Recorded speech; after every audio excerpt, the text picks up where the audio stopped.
আন্দোলন করতেছে শাহবাগে, এটা আপনারা কিভাবে দেখেন? আন্দোলনের জন্য ছাত্রলীগই মাঠে আছে, আমরা যথেষ্ট। ওকে, আপনাকে ধন্যবাদ।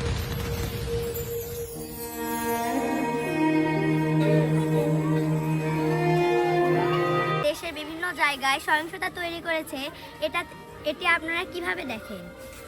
শৃঙ্খলার জন্য দেশ মাঠে আছে, মাঠে থাকবে।